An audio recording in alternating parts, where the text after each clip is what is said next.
You started out in 1968, but you started out as Mickey Mantle's mail clerk. Tell us how you got that job.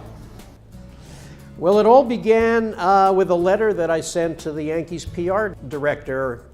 His name was Bob Fishel. I was just a great Yankee fan, grew up in New York, was the sports editor of my high school and my college newspapers. And I just got it in my mind that, wow, wouldn't it be great to work for the Yankees? I'm going to send them a letter. So I sent it off, a little bit about my background and what a great fan I was, thinking that they probably get like 250 letters a day like this. Didn't even expect an answer. But on the day that my letter arrived, Bob Fishel, the great PR director of the Yankees, they had rolled into his office about 20 cartons of unanswered Mickey Mantle fan mail. And Mickey, at that point in his career, was not taking home these letters to work on all night.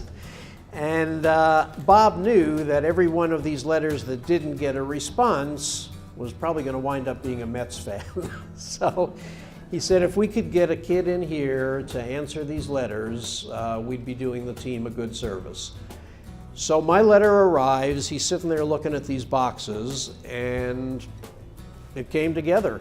He called me in for an interview. The interview went well. He liked that I really knew my stuff. Because you got to remember, in the late 1960s, when this was occurring, baseball wasn't that cool anymore. People were switching to football. Baseball was going through a down period.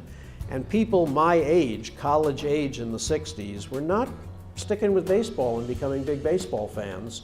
So he wasn't getting 250 letters a day. He just got mine, and he hired me.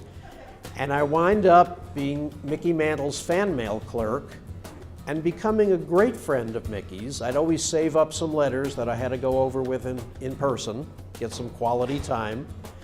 And till the day he died in 1995, we always stayed in touch, we always stayed good friends. But there was never a time that went by that I didn't think to myself, Mickey Mantle knows who I am.